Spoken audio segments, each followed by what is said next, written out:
Thank you for coming to the first fall CBAC seminar. As you'll notice, our fearless leader is in Oxford, so gave Jinmin and I permission to invite a few people for the fall. And our first speaker, we want to cross both the basic science and clinical worlds. So our first speaker this series is Professor Andrea Russo, who's at Cooper University. She did her med school at Syracuse and her internship in Pennsylvania, University of Pennsylvania. She's participated and led several multi-center clinical trials for devices, and she's very, very well known in that field. And she's currently the president-elect of Heart Rhythm Society, so we're very honored to have her. Thank you, and it's really been, it's an honor to be here, and it's really been just a tremendous amount of fun today. Just talking with everyone in diverse areas, and you know, it really is very unique. And I had spent 12 years at University of Pennsylvania, and I think we didn't have this same type of collaboration between basic science, clinical, translational.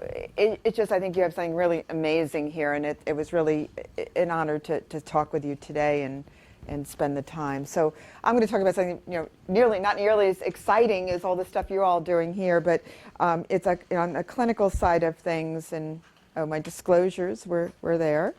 And let's see, here we go. So I'll start out by talking about a little bit of history of the ICD, implantable cardioverter defibrillator, and the evolution and limitations of the transvenous ICD systems we have that are commonplace right now, and a little bit about lead design and performance, and then one of my prior interests was defibrillation testing, and now this totally subcutaneous ICD that was developed to try to address some of the limitations of transvenous systems, and then a little bit about the future. So back in the late 1960s, Dr. Morawski teamed up with Dr. Morton Mower to test this prototype in dogs. So basically fibrillated a dog and then showed that you can defibrillate. I think people probably thought he was crazy or something, but eventually there was a first animal implant in 1975, the first human implant in 1980, and then the first device was approved by the FDA in 1985, and then the first programmable device, the first one which you couldn't change anything once it was in, but the first programmable device was in 1988. The first devices were large in size, and that's my hand, but that's what the device size was similar to. This is actually the first device that had a coil that went in the F.A.C.C and an epicardial patch. It only delivered shock therapy, and there was no anti-tachycardia pacing to get rhythms back to normal. And the shocks were committed, so even if the arrhythmia terminated, the patient would still get shocked. Some of the initial systems look like this. You could have epicardial patches with 2 sensing electrodes on the epicardium. You could have a transvenous sensing lead with 2 epicardial patches, and this is what most of the standard patches look like. So the advancements it's over 30 years now, I can't believe it, but we've had advancements in the device itself, the lead, and then monitoring, but the device, we have non-committed shocks. We have one thing that really changed the defibrillation energy requirement was the availability of biphasic shocks, biphasic waveforms, to lower the energy requirement. We have stored intracardiac electrograms. We take all these things for granted now. Tiered therapy, meaning that if it's a uniform arrhythmia, we can pace the rhythm back to normal as opposed to just shocking alone. We have discrimination. Is this a rhythm that looks more like sinus rhythm, an SVT, or is it ventricular? So we can try to avoid therapy, unnecessary therapy for supraventricular arrhythmias. We have active CAN technology. I'll show you a little more on that. And pectoral implants, smaller size and higher output devices. The devices now will deliver 35 to 40 joules for transvenous systems. Endocardial leads we have standard now, and they're different designs. Initially, we had this coaxial design, which really wasn't as good and didn't really hold up as well, different connectors and things like that. Now we have the totally subcutaneous device, which we'll talk about, and monitoring capabilities. We can follow these devices remotely and through wireless capability. So this is an example of the first device that had this biphasic waveform here. was more efficient in energy delivery, multiple zones, so you could program something different for a slower arrhythmia than you do for a faster arrhythmia. You can use this anti-tachycardia pacing. Here's ventricular tachycardia, and you pace a little faster than that arrhythmia, and it terminates it without needing to deliver a shock. And this is just what a stored intracardiac electrogram looks like for polymorphic ventricular tachycardia. So if you look at the monophasic versus biphasic, this technology was shown that the defibrillation threshold, which was the minimal shock strength that defibrillated and restored sinus rhythm, was much better with the biphasic waveform, lower energy requirement than with the monophasic waveform. In addition, it seemed like the biphasic waveform, that stayed stable over time during follow-up, whereas the monophasic was less stability over time. This is what the standard transvenous systems look like. So the initial leads were this dual coil lead, one in the S.V.C. and one in the right ventricle. And this initial can was not active. It was not part of the defibrillation system. You can see the device size had decreased at this point already, so that you could implant it up in the pectoral region. With the active can technology, you can get rid of that proximal coil and still defibrillate between the coil in the right ventricle and the can itself as part of the defibrillation system. You could also add another separate coil if you wanted to, and you could shock between these two coils and the can. So what did that do to defibrillation energy requirements? Well, the mean DFT was much lower with the active can technology. Again, thinking maybe we can more effectively defibrillate people and have less ineffective therapy, and maybe also change the size of the can. Here is you're more likely with the first test in the lab to effectively defibrillate using that technology. And then what they did was at the time was also to make the can smaller, and showed that although your impedance goes up a little bit, the energy requirement was not significantly different when you were a smaller size than a bigger can. So that was, again, more realistic and more practical for patients to have a pectoral device. Sorry. Okay. Non-expert, what does that energy mean? Like, so bigger or smaller, how good, why it is good, and why it is not, Okay. and also resistance. So can you explain a little bit? Okay, yeah, so that's a good question. So the energy so if we induce ventricular fibrillation, and then we look and see what energy it requires to shock the rhythm back to normal. So if it's 10 joules, that's great. But if it's 35 joules, that's not good if the maximum output is 30 joules. We want to have a certain safety margin to defibrillate depending on what the defibrillator can deliver. So now we have higher output devices that go up to 35 or 40 joules. But back initially, you might be stuck at 30 joules. So you need to have, and the thought is you need some safety margin. So you want to be able to show that by doing these things that make it cosmetically more reasonable for the patient, that you're going to not, you did change it a little bit from 8.1 to 9.5 joules, but that wasn't significant. And then plus, if you're delivering, you have a device that delivers 30 joules, it doesn't matter much because you're already using biphasic waveform. The impedance does change a little, but that's significantly different, but it didn't affect the efficacy of the device. So clinically, it means it's okay to do this without having any limiting your ability to implant the device. Yeah, thank you. And so, defibrillation testing is a funny thing to begin with. So, it's not one shock that we're supposed to be looking at, right? There's this sigmoidal curve. So the probability of success here is shown on you have this the shock strength on the x-axis here, but the probability of successful defibrillation is on the y-axis. So the defibrillation threshold, we would say, was the number of joules for which a certain probability to defibrillate exists if you deliver that to the heart. So if you deliver 20 joules, it's a high probability, but if you're giving a low amount of joules, it's a lower probability. And the problem being clinically if, if your defibrillation threshold is 30 joules and the output of the device is 30 joules, it's not going to work every time at 30 joules. So this is just an example of unsuccessful defibrillation, which could be a problem if, the patient's at home. So initial testing, go ahead. Sorry. No, go ahead. The output, is it preset or it's actually automatically adjusted? So that's a good question. So people did things very, that varied throughout the years. So initially, we would set it, 10 joules above the defibrillation threshold. But then I think nowadays, most people just set it at the maximum device output. So if the maximum output of the device is 35 joules, you want it, the way we do it now is to look for at least a 10 joule safety margin. So we'd go, we'd want a defibrillation threshold of at least 25 joules, but we're not, so thresholds, we used to do a lot of testing. So we used to induce multiple times, like with this protocol here. So you can program, to answer your question, you can program that output to whatever you want. But you want to make sure this, that it's above whatever your threshold is. So here, we used to go down to miss. It was called the step-down method, and this is years ago, so it's back in the late 1980s, early 90s. We used to do extensive testing because the devices often didn't work. We were using monophasic waveforms.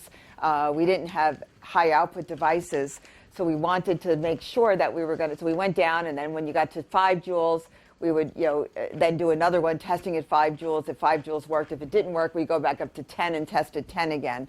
So we'd get multiple tests showing it was effective. But the problem being is that the patient's under anesthesia. You could have adverse effects of this defibrillation testing. They could develop heart failure. Then the more you test, you can make them ischemic, particularly if they have ischemic heart disease. So people thought, well, we better limit this testing. And to limit the testing, everyone said, well, let's just use this 10 joule safety margin. So we'd say, okay, if your device is 30 joules, I'm going to test at 20, and if it works, that's great, and then we'll just program it at 30. Because if you're anything above 1 or 2 joules, patients will feel it. So it's not that you're going to make them painless therapy. So if you're setting it at 20 or 30 joules, no big deal. And so our contemporary devices now, they're talking about nowadays with our biphasic waveform and active CAN defibrillators, will deliver, 35 or 40 joules, and most of the defibrillation thresholds are down in the 10 to 15 joule range. So you have a huge safety margin nowadays. So, is that right? So even 10 joules and 40 joules, the patient still feels it the same. It still triggers the muscle. So they do. So they did that early on, and so you had to get it down to 2 joules or less. I mean, that was, and so some people used to think, and this was, I thought, pretty barbaric, that you should do the test in the lab with the patient awake so they know what it feels like. I never did that. It sounds pretty weird, but people would, be able to test even lower energy, because we used to think, well, lower energy, maybe we could just program it for VT and it'll terminate it, and you don't have to, VF, you probably need more energy. There are lots of things. So the problem is that a lot of things influence the defibrillation threshold. I use the word threshold loosely because we're not really doing true thresholds now and going down to miss, but the energy requirement for defibrillation. So there's system factors, there's testing methods, and there's patient factors that influence that. So the electrode size, the shape, the surface area, whether or not you're using an active CAN, the location of the electrode, you have it far enough apical or on the septum, do you have a single or dual coil lead, what's the shock waveform and the polarity, and how you test, how long you're in VF. Like years ago, we were talking this morning with Dr. Gleva and the fellows, how long do you need them to be? Like, we used to be worried that because the monophasic waveform wasn't as effective, so we didn't want them to be in. If you're in for over 15 seconds, the defibrillation efficacy may not be as good as if you're in it for 5 seconds. So we used to think, oh, we have to shock them really quickly. And that now we don't have to worry about that. How often how many tests you're doing? Are you making them ischemic? Your anesthetic can have an effect on it. So the more testing, the less likely the thing may work. And then there's patient factors. So their EF, lower EF, heart failure class 4, the size and the mass of the LV. The patients, we still might sometimes have a problem with the hypertrophic cardiomyopathy patients because they have that really thick ventricle with transvenous devices. They can still sometimes, have a little problem with defibrillation threshold. Gender, ischemia, pneumothorax actually can, if you had a pneumothorax, you may not know it, but can increase your defibrillation energy requirement. And amiodarone is the worst culprit because that can increase it. And it may not increase it until many, many months later. So this was just a study. Actually, this was a meta-analysis of several studies, a whole single versus dual coil controversy. If you put 2 leads in, if you ever need to extract those leads, you have this coil that's up in the F.A.C.C. So you want to not have a dual coil if you don't have to. And so there was a lot of controversy in that regard. But it turns out that although the difference in the defibrillation threshold between single and dual coil exists, it's really on the order of like less than 1 joule. So is that it exists and it's significant statistically, but clinically that's not significant in most patients, right? I mean, it shouldn't make a difference. So, and then the first shock efficacy was not any different when you're testing in the lab. So basically nowadays, I think most of us are trying to put in, single coil leads just in case they need to be extracted down the line since it's not making much of a difference. And that's a change over the past, I'd say, 5 years. We didn't, know that. And then now with our contemporary devices, so when you look at the literature, it's all over the place, but with the contemporary devices, the things that really do independent predictors of defibrillation energy requirement and efficacy of defibrillation, lower EF. If it's less than 25%, less likely you're going to have a higher threshold, particularly class 4 heart failure. So there's something about the muscle, right? There's something about the patient. Male gender, non-ischemic disease, secondary prevention. These were black race, for right-sided devices, because if you think about it, you're shocking the heart's on the left, right? And the major muscle, the mass of muscles on the left side. So if you don't have anything on the left side, you could see the energy is kind of going some of it in the wrong direction. Dialysis, they obviously may have other things going on, electrolyte abnormalities too. A big thickness, like the hypertropes with a 12 millimeter thickness, and amiodarone use. Amiodarone just always comes out in all the models. And so we looked at, the nice thing with registries, and we can't do randomized trials for everything nowadays, but registries can kind of give us information. Certainly we think it's not as scientific, but we can at least see. So it was about 9% of patients who had, when we looked at the NCDR registry with thousands of patients that had an inadequate or less than 10 joule safety margin for defibrillation. So now how that translates, does that really translate into a higher mortality rate? There's other studies that we're going to show you a little bit on one study in particular. But initially, so if you have a high DFT, you can go and do things. You can move the lead. You can change your polarity. You can add a subcutaneous electrode, and that really was the biggest bang for the buck. So you add another electrode subcutaneously, and you add that into your defibrillation system. That really helps a lot. We can stop drugs that increase the DFT or start a drug that lowers the DFT, like Sodalol can do that. And I think, does pediatrics, you guys still use that sometimes? Or okay. So yeah, I don't know if this is right, but I get the impression maybe pediatrics still does more defibrillation testing than we do in adults nowadays, but because of a lot of different reasons, I think, in terms of what we're looking at here. But so, and then if you look at the populations of patients, so most of these with the 10 joule safety margin method, a high DFT could be seen somewhere between 2 and 6% of the time, most of the time. But this population, this was also at Penn, we looked at our patients, but these were all heart failure patients.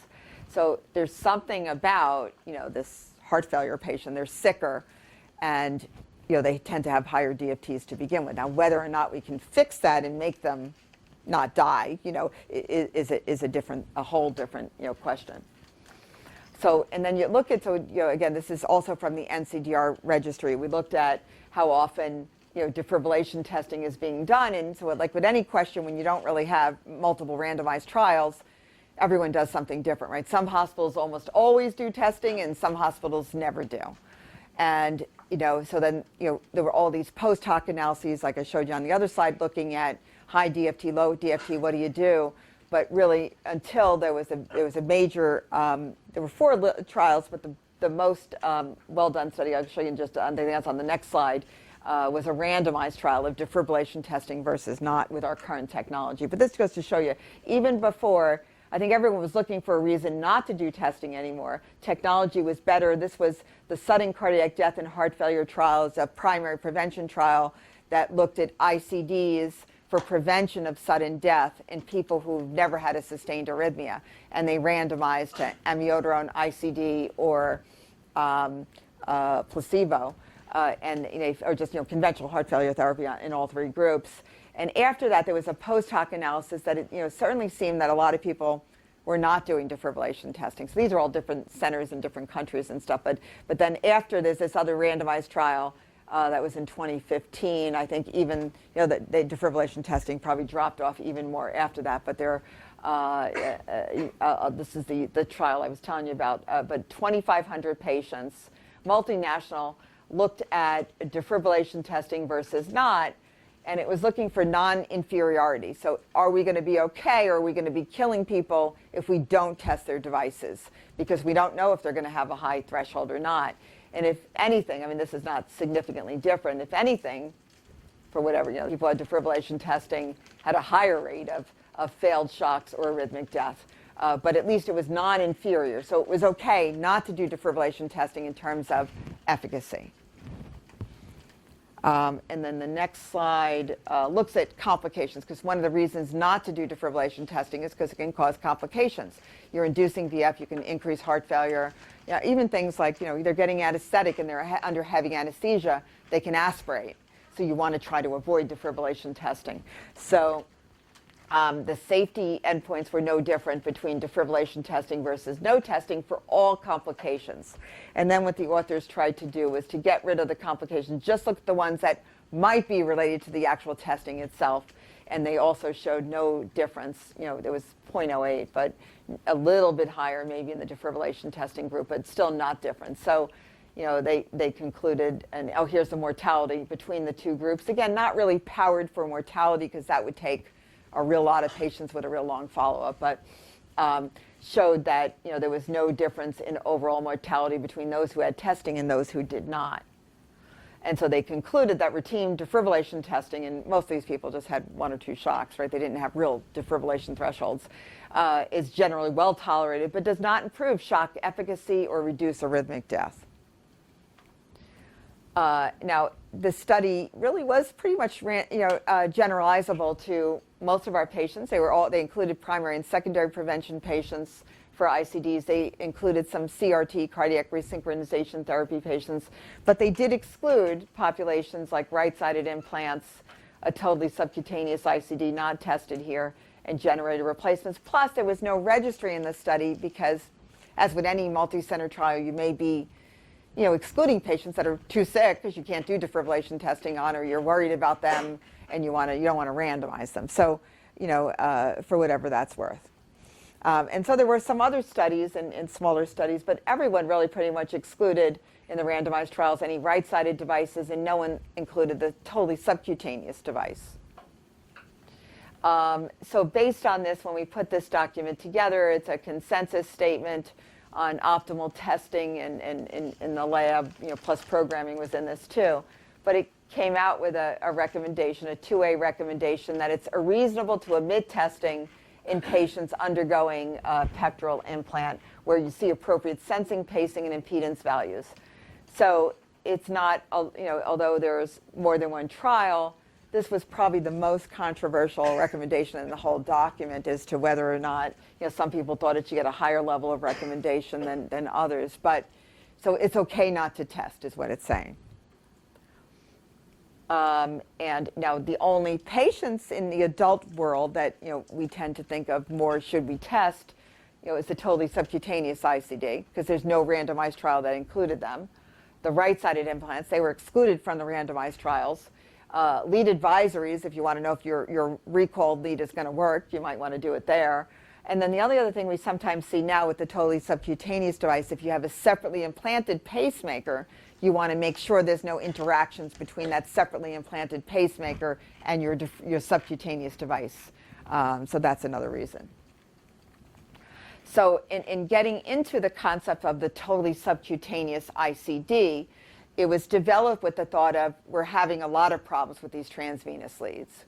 And these problems keep coming, and leads are on advisory, and they're a problem. And it is the lead is still the weakest link or the most fragile component of the ICD system. And so this shows that the incidence of lead failure increases over time. In some studies, by about 5 years, between 85 to 98% of the leads are no longer in service.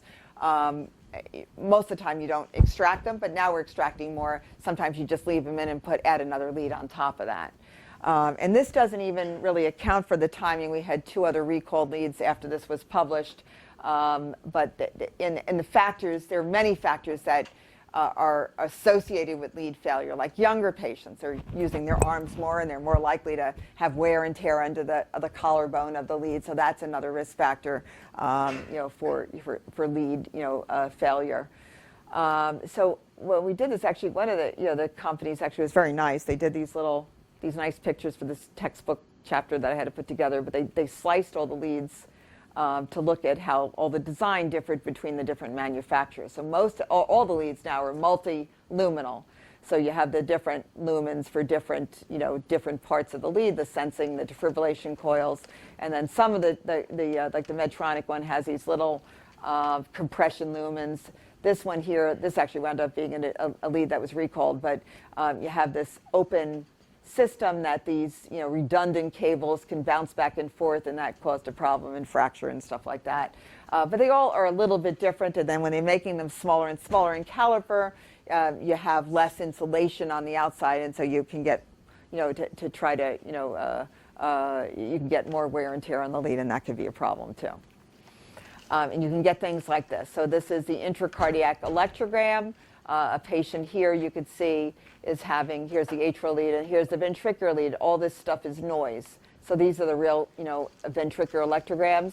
And this here is the noise from a patient that has a lead fracture. This is another, actually an advisory lead also. This was St. Jude, this was Medtronic.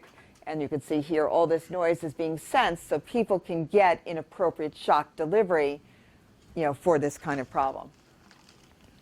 And there's other limitations of leads. So people, leads, what happens if you want to upgrade your system or your lead's not working anymore, you have a fracture, an insulation problem, it starts to get really crowded in there. So, you may have a lot of leads in there. And then plus by putting a transvenous lead in, there's risks associated with that. You can get pneumothorax, collapse of the lung. You can get perforation of the lead. It goes through the heart, muscle. That's a problem. Effusions and systemic infections. So there's certain patients who are higher risk of infections, and you have something in the bloodstream. That's a problem because all the infection sticks on the lead, and you get a vegetation, and you have to take the whole system out. So is there something we can do to reduce some of these risks? And then the explantation risks if you need to get them out at a later date. So and then if you look at the risk of complications in transvenous leads, this is a meta-analysis just from the clinical trials, and then this is in the NCDR ICD registry. These are just the ones that are implanted in the United States, are often placed in this registry throughout the country. But you can see that there's a significant risk of complications after, this is just a mean follow-up of 16 months. It's not very long, right? And you have 9% complications in the randomized trials. I mean, that's a high complication rate.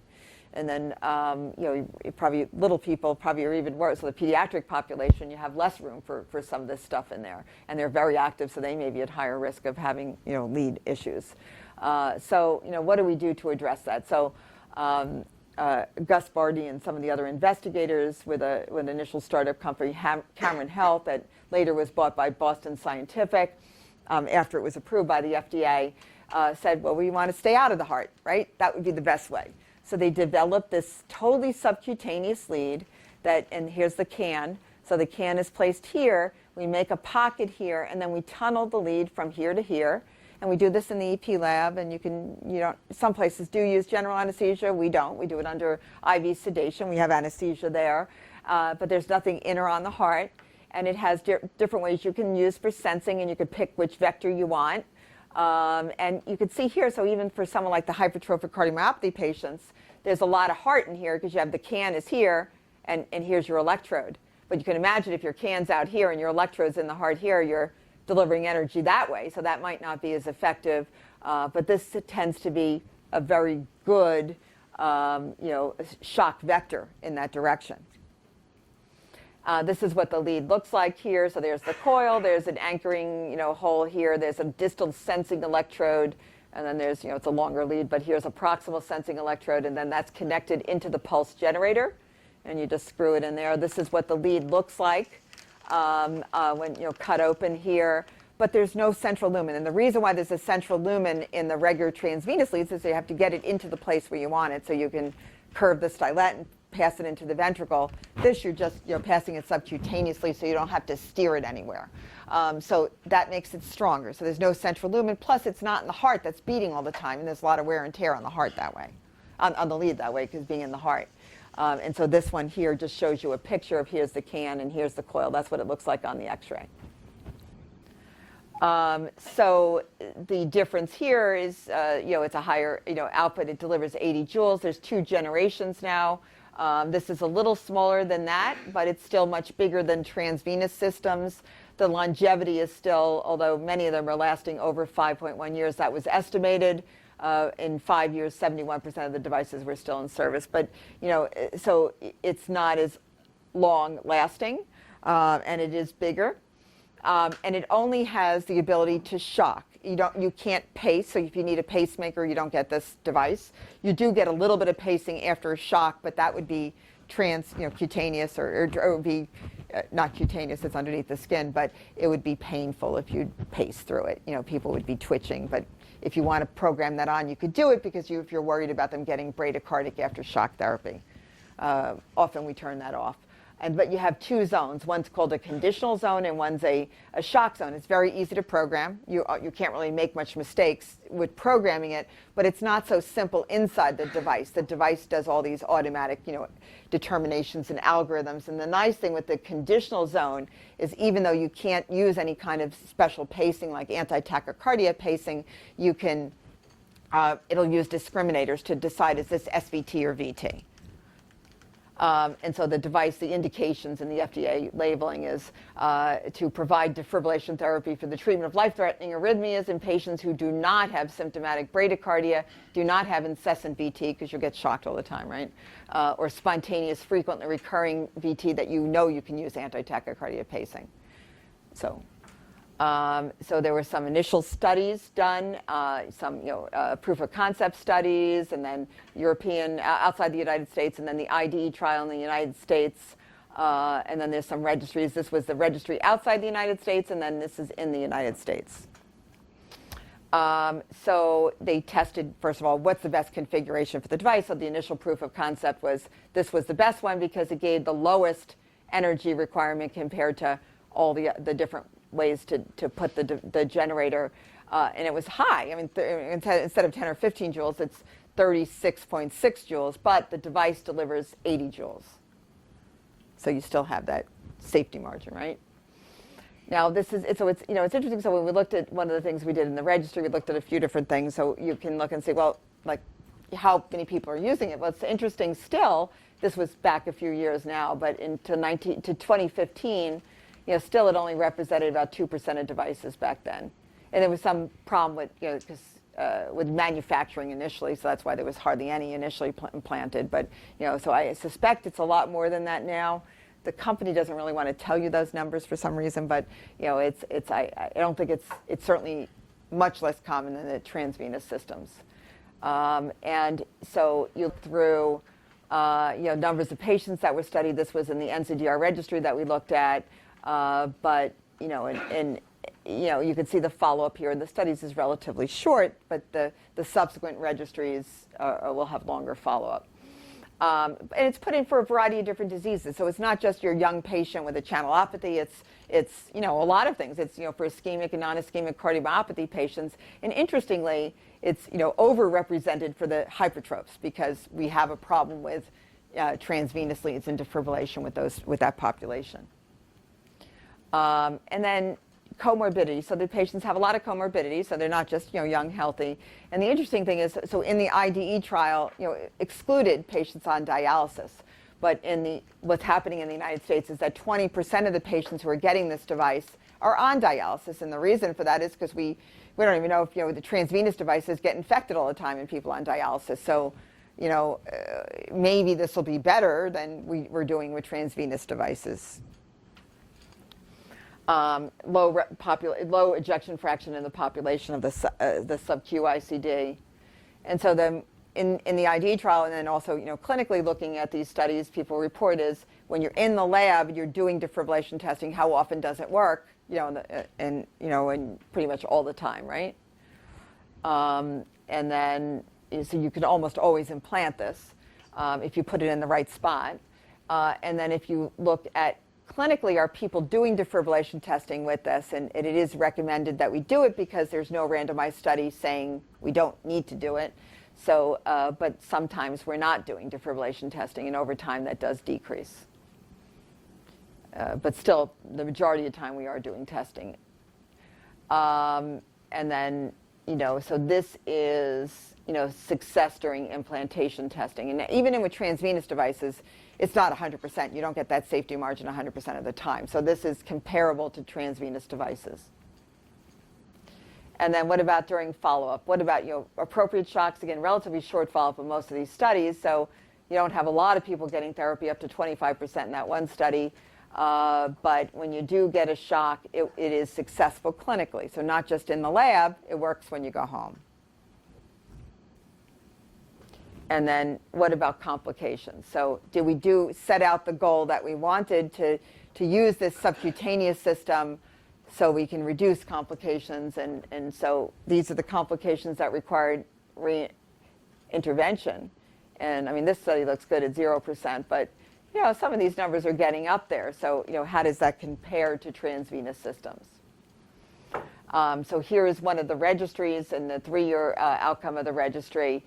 What kind of complications? So usually the complications can occur, relatively early on. It does level off a little bit, but things like infection. So it might not. The good news is you don't get bacteremia from it because it's not in the bloodstream, but you still can get a local infection. And the one thing we learned early on, because this area may be a dirty area, the axilla, you try to keep your incision away from the axilla, and so that is a potential problem. And then, if you didn't tack down your electrode, it might move, so you should tack it down. Does erosion? I think erosion in the younger, maybe in the pediatric and younger population is more of an issue because it's a big generator. So we still have, a lot of things to solve here. But overall, the device-related complications were 11%, but it decreased over time. So you had more complications early, and then later on, the complication rate was down to 5%. But there were no electrode failures, and that was what it originally set out to do. And there were no SICD-related endocarditis or bacteremia. And that's pretty much held up in other studies because you're not in the bloodstream. Now, this is the other issue. So inappropriate shock. So, and they count some of this inappropriate shock therapy in the other. If you can't fix this non-invasively, you might have to go in and re-intervene. But this is, if you look at the SICD trials, you're getting inappropriate shocks, and this one's really high. But most of the time, the shock is for something we call T-wave oversensing. So it's sensing the QRS and then sensing the T-wave. And so if you look overall at inappropriate shocks in the randomized clinical trials looking at transvenous systems, this is really not much different. So here's the SICD, that's the rate. In fact, it looks like it's even lower in that particular study, but that was, but here there are higher rates in the clinical trials. But the reasons for the shocks are different. I think I have that on the next slide. But one of the things we learned too is a lot of people weren't programming on that conditional zone. So as I mentioned, even though you don't get anti-tachycardia pacing, you should program that on that because that'll help discriminate, is this a real ventricular tachycardia or not? So that helps. And then the manufacturer developed this smart pass filter to filter out those T waves. So some engineers should be able to figure that out, right? How to filter out the T waves. So they figured that out, and now supposedly, hopefully we'll have much fewer shocks as time goes on. And so this was looked at all the case control studies because right now we don't have the results of the randomized trial of transvenous versus subcutaneous ICD. So all we have, and this is actually not even in print yet, but is a meta-analysis of the case control study. So this one actually was our local center. It's a small number of patients, so just matching patients, subcutaneous ICDs compared to ours were single chamber transvenous systems. This was from the registry. This was the NCDR registry. Actually, both Duke and we submitted applications. So we both actually worked on this together, but we matched patients for transvenous ICDs and the SICD. And then there were 3 other studies and trying to compare outcomes. So overall, in terms of lead complications, that's over here too, lead complications were definitely lower with the SICD. No surprise there, we expected that. System failure was not different between them. Infection was not different. Now, the severity of infection with bacteremia is more likely with transvenous systems. So, but if you still have to extract the device, that's not a good thing, even with the subcutaneous system.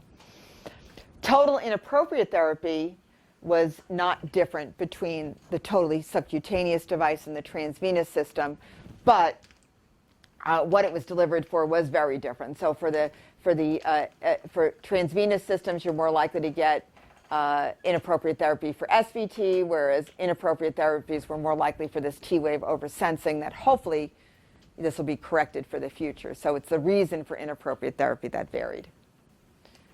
And then the other thing that's, so the whole thing with this defibrillation testing concept is, if you say you don't need to do it, you have to make sure the device is in a good location. And the problem being is that it may not be if you don't, if you haven't been implanting. And this was just also recently published.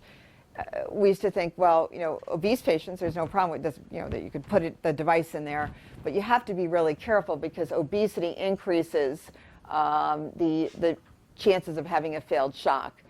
And what was happening is that, I think I might even have here on this slide, is the generator needs to be up against the muscle. If you have it just sitting in the fat, and some of these patients have a lot of tissue there, more than you'd be surprised. I actually doing surgery in that area. There's more tissue than I ever thought, but that the fatty tissue is really not a good conductor.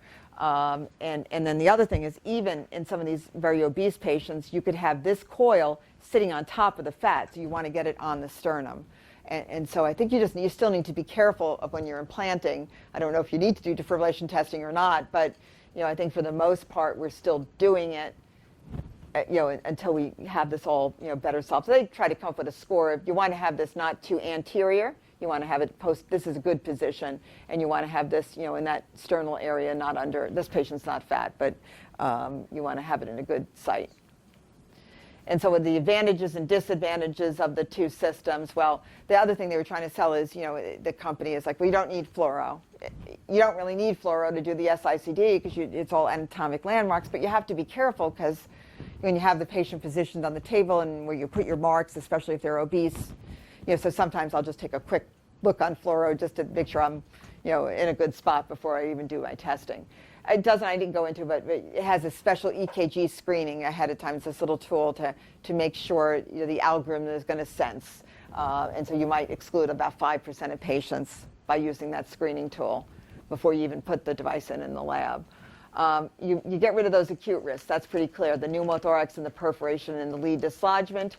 So it's good, there's no leads on the heart. And presumably if you have to remove the leads, it's not going to be such a big deal. Less likely to fail the leads. The battery life is shorter. It is a larger device, but it's relatively concealed in that area. Now they're MRI compatible, but it doesn't have any real pacing capabilities. And so one of my interests, and we were talking a little bit earlier too, is sex differences in arrhythmias in general. And so what we did is, in the NCDR registry is, there are all these concepts. Maybe women don't benefit as much from defibrillators as men, and all these different reasons for some of those thoughts. But anyway, this is just looking at complications. And one thing that really struck me when we were in the ID trial when it was Cameron Health, is I went to an investigator meeting, and 2 of the coordinators came up and they said, "I heard you're putting these devices in women." And I was like, Well, yeah. Well, it's like, was there an exclusion criteria for women? And they're saying, well, our PI won't put them in because they think it won't be looking good for women. And actually, it's those kind of biases ahead of time that we can get ourselves into trouble, right? Unless we have some data to support that. But this is with transvenous, whoops, let me go back. Where is it? Transvenous systems. This is in the NCDR registry, over 38,000 patients who had ICDs implanted for primary prevention. Pink is female, blue is male. This is looking at complications in those patients. And you could see that women have a higher rate of complications overall than men.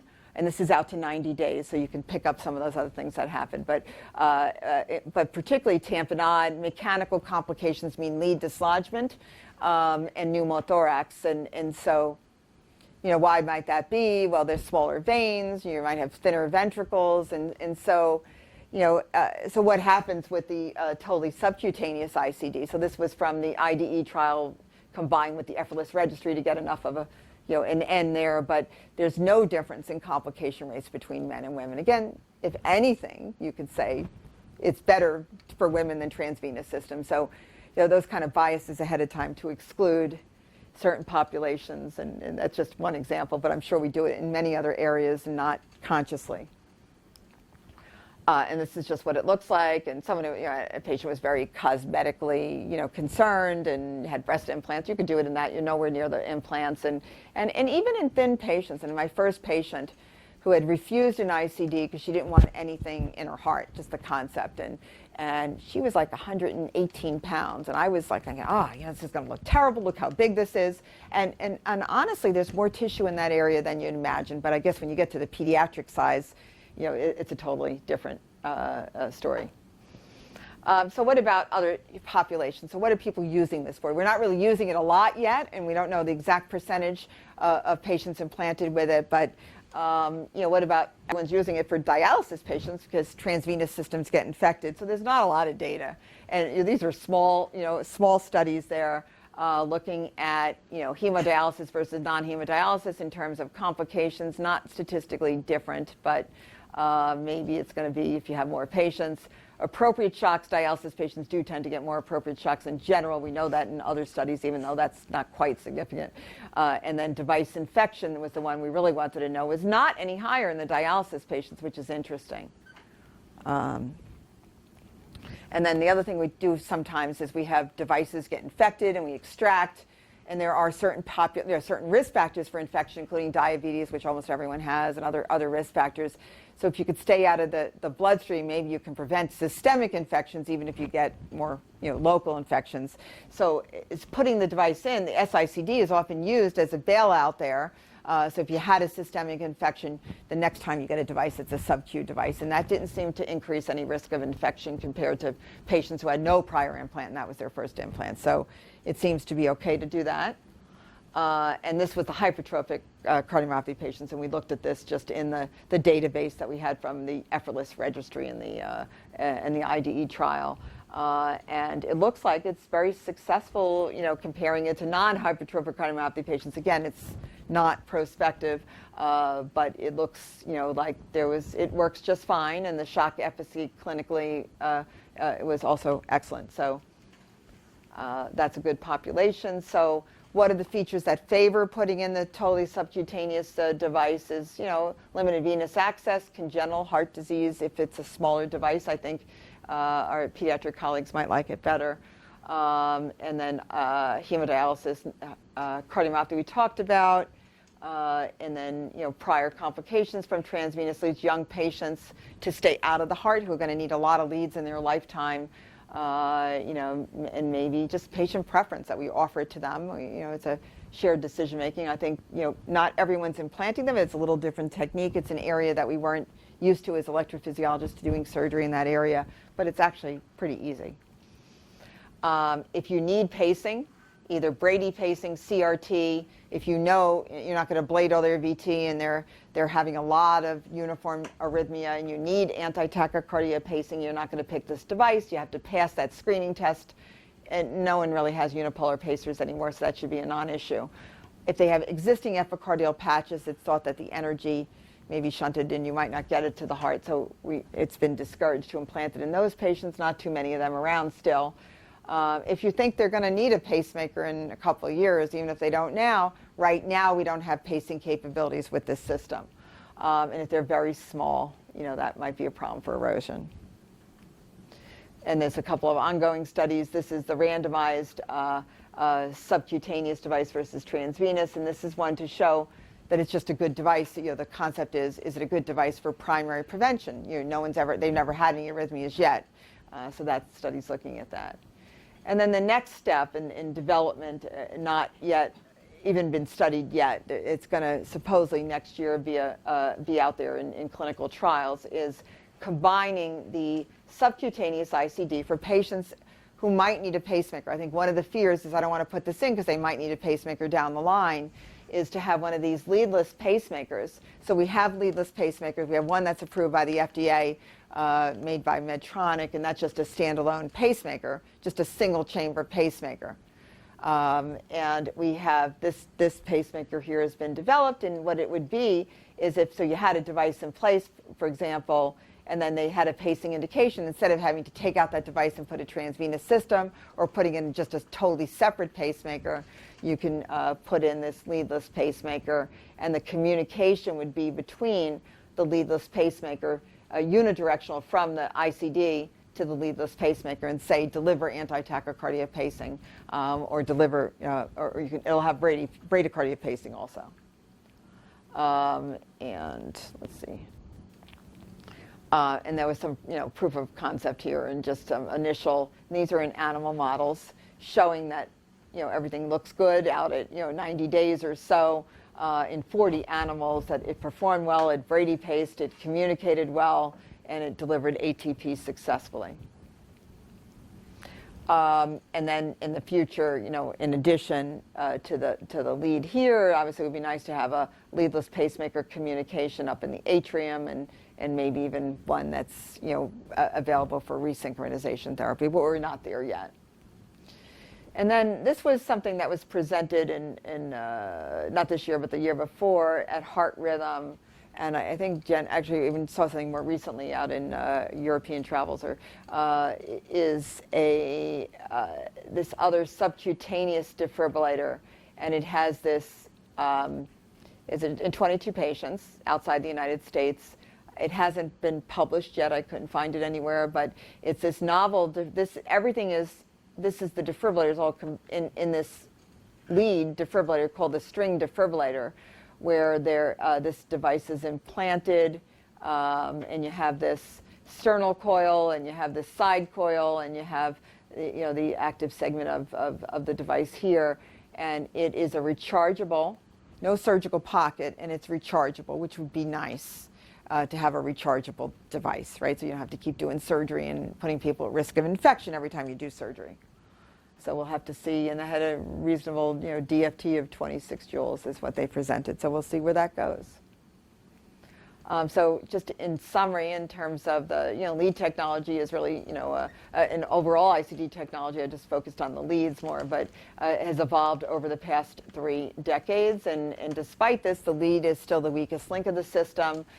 We do have the SICD that provides an alternative to the transvenous system, but it has limitations also. But it does have some reasonable data regarding good outcomes. So we need more stuff for the long term, and then trying to figure out who's best for SICD and who's best for transvenous ICD.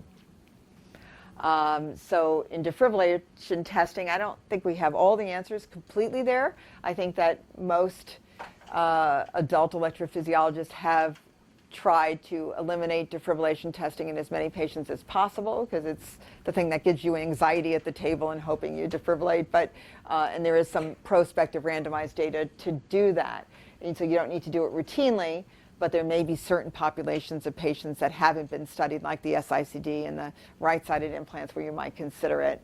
And so you can individualize what you do. And lead advisories, you probably, if you want to, you're not sure you have to take out the lead or not, or put a new lead in, you might want to test in those patients.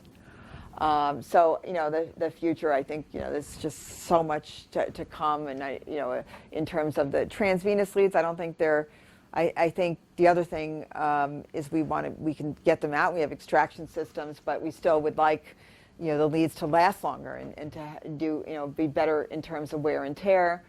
Devices we'd like to last. I think rechargeable batteries is obviously a really exciting way to go.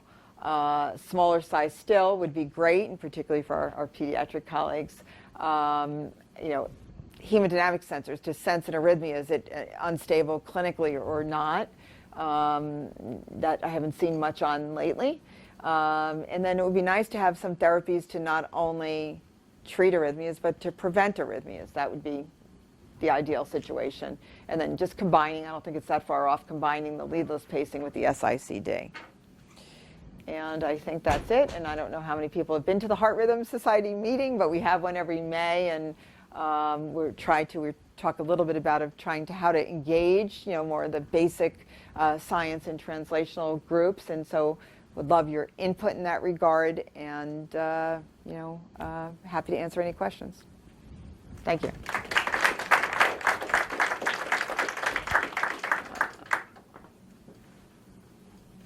Yes. What's the cost for the subcutaneous versus a single chamber?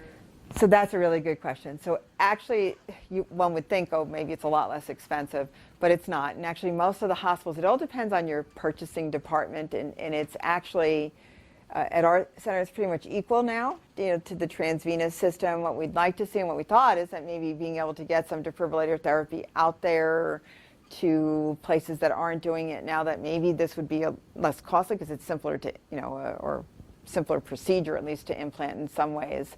So it's still pretty comparable to the transvenous systems. And initially it was more expensive, I guess just because it was a startup company and they needed, whatever. But yeah, so. Do you think it'll eventually be something that non-EP specialists would do, because it's not, Mm-hmm. Well, it's interesting you asked that. And I know that was like the fear of electrophysiologists up front, is that, the non-EP docs were going to be doing this all the time. I'm not so worried about that. Do I think, I think the key is that you want to make sure that you have it in the right position, and then you want to make sure that it's programmed, appropriately. So I don't know. I thought the surgeons initially would start to take up on this, and I think they were just so happy to get out of the, when we were doing a lot of defibrillation testing, years ago, and they used to hate being in the OR with us because they used to say, it's the only surgery I just stand there and do nothing for all this time, so I'm not so sure. I think they're pretty busy too. So I don't know, although you never know. Actually, I heard from an ablation standpoint, I heard some of my European colleagues are saying, some of the non-EP docs are starting to do pulmonary vein isolation. Yeah, so that's, I thought I was surprised at that. And so I don't know, I wouldn't ever doubt that's a possibility, but I haven't heard too much rumbling about that lately. Yeah. Yes? So when you place these leads, do you make any kind of measurements about thoracic impedance or anything to optimize the location so that when it goes off, it works the best? Yeah, so that's a really good question. I think that is one of the dilemmas with, if you're not doing defibrillation testing. So you do get an impedance value. So the thought is, initially we used to think if you have a very high impedance, that's going to go along with, it being ineffective for your shock therapy. But it's more than that. And I think we're understanding it's more, the vector and where you want to be. I do it simplistically. I want to make sure I'm lateral or posterior enough. I don't want to be anterior. So, and then you want to make sure you're under the fat enough. And if you line them up and you're not below the diaphragm, because you can see how your generator could easily be too low. And even sometimes then you can't even induce VF very well because where the generator is, and that's a key sign. So we don't do it in a prospective manner or deliver a sinus rhythm, test shock, synchronized shock to see what the impedance is, but that's a good thought. I wonder, so I think... So you place it entirely on anatomical criteria? So a physical exam, except it's X-ray. So actually in the clinical IDE trial, we weren't allowed to use X-ray. So it would be considered a protocol deviation if you did. So in the clinical trial, we did it strictly by anatomic landmarks because the initial... Count rib spaces. Exactly. Like Exactly. and did it all anatomic. But the problem being is if they're a heavy patient, and even if you draw your line there where you want to be, when they're, and we actually tilt them up and put some something underneath their back so you can, keep your area sterile and make your incision so it doesn't get infected, in a good spot. It's all distorted, and you see, so you can't do that effectively. So I actually do take a quick peek at fluoro, and I think a lot of people do. So in echo, when people do echo, you get a pretty good picture of the geometric long axis of the ventricle. Do you use any of that kind of information at all? So there is not a scientific way, and there should be. And so I think that that more recent paper was trying to come up with something, using this scoring system to say how anterior or posterior you are, how where your coil is, and then making sure that you're underneath the fat. And you can actually see on fluoro if you have fat in between. You can see that, but there's nothing. It does seem like there should be something we could do more scientific than saying here. I think it should be here. But most of the time, we don't get into trouble, and it does work. But I think your ideas are good. I mean, there should be something we should be able to figure out. So I thought it was, thank you for that talk, let me start with that. Oh. One of the things that struck me was the percentage of SICD patients that are hypertropes. What I noticed in our population is that when we do the ECG screening in our hypertropes, they screen out. Interesting. They have these incredibly tall T waves that we can't seem to find a vector around. So do you think it's time and age with which they sort of are able to then pass the screening? Because we thought this would be a great tool for our hypertropes. We've not had one hypertrope pass. Very interesting. So I'm wondering, so I don't know if your thresholds to implant, or do they have thicker ventricles than we do? Is it, so their sternum may be shorter, or do you go over to the right of the sternum and screen there too, or? So sometimes, sometimes we'll say on the left of the sternum is not good, but you go over a little bit to the right, and you can usually get one of the two vectors that looks better. So you can go just to the right. You can't go way over, but you can go enough to the right of the sternum that it often changes that vector a bit, so you can get those QRSs that the T waves look a little different. So you might try that and see if that screens better. And the defibrillation efficacy is good still, as long as you don't go over too far. You want to be just to the right. And that paper, they go through a lot of detail on that, but you can measure to the right of the sternum sun. So you can try that, or maybe just, so I don't know if the hearts are thicker, what the threshold is to implant an ICD in your population as opposed to ours, because they may not have as much hypertrophy maybe. Yeah, so the skinny kids, they've all screened out. We said, okay, they're fairly small, they have small VSAs, they have thick ventricles. We don't think that there's any way around this, but some of the older teenagers who are now 50, 60 kilos, we've also had some difficulty. And I don't know if it's something that we're doing, that we're being too aggressive in our screening. No, I think it's very prudent to be very aggressive with the screening, because what you don't want is to get all these inappropriate shocks with these patients. So I think, and I think that's actually initially with some of the earlier trials, we were like, oh, well, it's almost right and it almost fits and we'll just go with it. But that's where you get into trouble, is if you don't take that really seriously and strictly. Yeah, so that's interesting. I'm not sure why, but it's, yeah. So you don't do a vector cardiogram prior to implantation to see what the key loop is in the vector cardiogram, and then minimize your orientation relative to the T loop. And I should have given, I took out the slide just because there were, but you could do it on the programmer now, but it's this, like, we used to literally have this little plastic tool that we'd put on top of the QRS, and it was, just recording the leads like they are, with the sensing vectors the way they are in the chest, and you get 3 different vectors, and we have to screen while they're supine, and then in a second position, usually standing. And you want to see where, those, and sometimes even, the relationship can change with exercise too. So sometimes with these young active people, I'll get them up on the treadmill too to screen ahead of time. Just because I don't want them to get inappropriate shocks. So we don't do other than to take this little template and we literally place it down on the paper, and you can see if it fits. So it's not, seems like it could be a little more scientific than that, but that's what we have. Great. Oh, yes. Why might the device be implanted on the right side versus left? So that's an interesting thought. So it's, since that device is part of the defibrillation, vector, so it's active. That can is an active can, and then the coil is the other part. So since most of the heart is on the left, people have kept it in that axillary region. We're doing different configurations with the device. When they did that proof of concept study, I don't think there was anything on the right, but they had different locations, and all of those had higher energy requirements. And the FDA required them, I think they actually required them to have a 15 joule safety margin when they put this in through the FDA initially, when they tested it. So that would be, if it worked, it would probably require, lots of energy to defibrillate from the right side.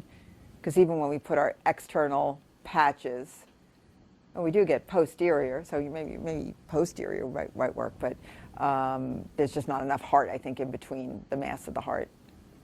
Yeah. No dextrocardia patients. No dextrocardia, right? If you have dextrocardia, you could probably, probably it would work there. Yeah. If there's no further questions, say thank you. Thank you. Thank you all.